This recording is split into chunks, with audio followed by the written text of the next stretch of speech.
suis né ici, je suis né dans cette maison, il y a 50 ans maintenant. Depuis tout gamin, même si je n'avais pas de parents paysans, je savais qu'un jour je serais agriculteur en montagne. Ma fibre, mon envie, ma passion, tout ce qui a fait le fil rouge de ma vie, c'est l'homme et la montagne. Comment l'homme a réussi à s'adapter à ces montagnes, comment il y vit, comment il y travaille, comment il fonctionne. Et donc ça m'a d'abord amené à avoir une formation agricole, à partir de travailler dans le développement agricole, en France et à l'étranger, dans d'autres pays du monde. Et donc il y a 20 ans, j'ai décidé de venir poser les valises chez moi, ici, dans cette vallée qui m'a vu naître, pour être paysan, pour être d'abord éleveur en montagne. L'idée d'ouvrir un restaurant a mûri beaucoup plus tard. Par contre, ce qui a mûri très rapidement et qui a été concomitant à l'installation, ça a été de dire, je vais être éleveur en montagne, mais par contre, si je veux m'en sortir, si je veux créer de l'emploi, il me faut absolument amener de la valeur ajoutée à ce que je produis. Aller vers le consommateur et derrière dégager des marges qui me permettront de vivre dignement de mon métier et éventuellement de créer de l'emploi. Alors ça, aujourd'hui, ça s'entend très bien. Il y a 20 ans, ça s'entendait un peu moins. C'est-à-dire que quand on a commencé à dire et à faire ça, que ce soit les champs d'agriculture ou le reste, je veux dire, de la société, vous voyez ça d'un petit peu loin, quoi. Et je pense qu'en ce sens, on a été un petit peu des précurseurs. Le premier objectif, c'était de dire, voilà, on va développer des activités d'animation sur la ferme, on va faire venir les gens chez nous, parce qu'on a quelque chose à faire partager, parce que quelque part, on oublie qu'on existe dans ces territoires, donc, et il n'est pas normal qu'il n'y ait que des accompagnateurs en montagne, des profs de kayak ou d'escalade qui parlent de la montagne. Il faut aussi que les gens qui font ce territoire, ces paysans, ces éleveurs, nous parlions de la montagne.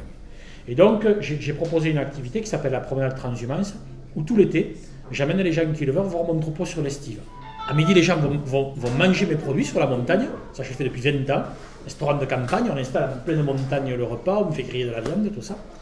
Et si vous voulez, l'idée c'est que quand ces gens-là ont partagé ce moment avec nous, derrière on va leur proposer notre viande, notre canard, etc. Et ils vont l'acheter soit dans notre magasin, qu'on a ouvert il y a 20 ans, soit par correspondance. Parce que la base de notre système au départ, ça a été ça. Ça a été de dire, les gens vivent en ville. On n'est pas nombreux dans les campagnes.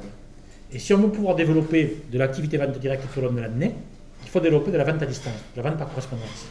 Et en fait, on s'est servi de ce panel de clients qui venaient nous voir en été et en hiver pour derrière leur proposer de la vente par correspondance de viande et de canard. Et c'est comme ça que l'histoire a commencé. J'ai commencé en reprenant l'exploitation de mon oncle, donc avec 50 vaches, Gascogne. Voilà. Aujourd'hui, il y en a 80, c'est-à-dire qu'on n'a pas augmenté au-delà. Si vous voulez, mon idée, c'était pas d'avoir une exploitation agricole qui grossisse. J'étais pas du tout dans cette optique-là.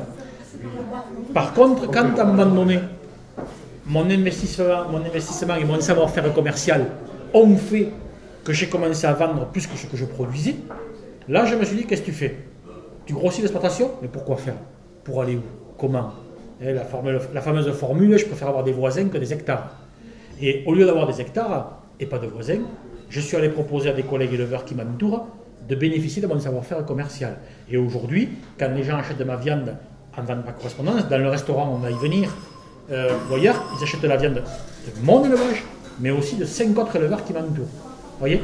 Donc, je ne suis pas dans une exploitation qui a beaucoup grossi. On a créé de l'emploi, certes, on va y revenir, mais pas étant dans une préoccupation de grossissement de l'exploitation agricole. Viens là, viens me voir. Viens me voir. Viens me voir. Viens me voir, tu es gentil comme tout. Toi, tu es brave comme tout. Je n'ai pas les bottes pour m'approcher un peu plus, mais tu es gentil comme tout. Hein? Montre-lui au monsieur comme tu es gentil. Donc, le village est à 600 mètres d'altitude.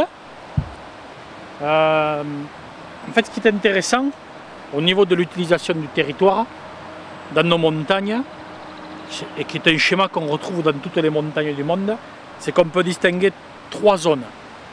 La première, c'est le fond de la vallée, ici où vous êtes, où il y a nos prés de fauche, ces petits prés qui nous entourent, que nous fauchons en été pour faire du foin qui sert à renourrir les vaches l'hiver.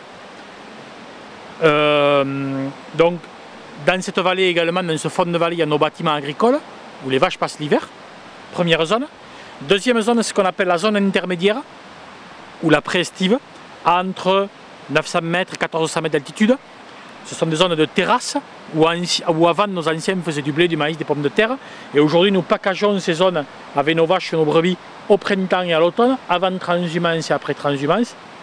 Et ensuite là-haut vous avez l'estive, ce qu'on appelle l'estive dans les Pyrénées, il ne faut pas dire alpage dans les Pyrénées, ça nous fait très mal aux oreilles.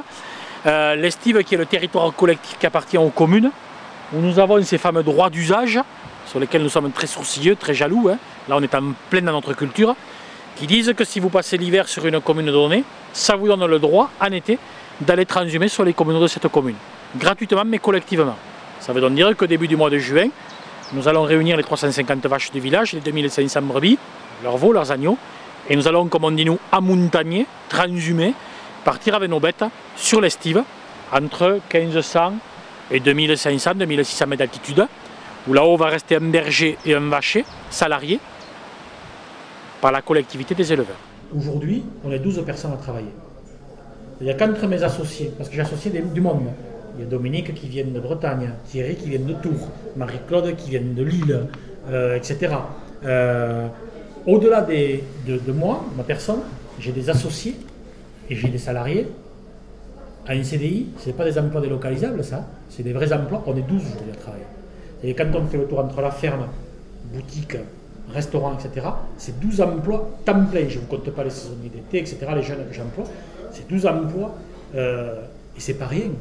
C'est pas rien. Pour moi, c'est une fierté, ça aussi, hein, d'avoir pu essayer de montrer que être bâti sur une agriculture au départ de qualité, qui fonctionne sur un territoire qui est respectueuse de ça, on pouvait en vivre et économiquement, c'était jouable. Il y a 20 ans, quand je disais ça, quand j'allais dans des réunions autres, on rigolait, on souriait. C'est-à-dire que quand je me retrouve avec d'autres personnes de par en bas, je disais, petit, tu ne vas pas nous raconter d'histoire, il n'y a que le schéma agricole classique et l'étendard qui est possible là. Et bien moi, peut-être ça a été un défi, ça de ma part d'ailleurs. Le défi il a été de montrer que non.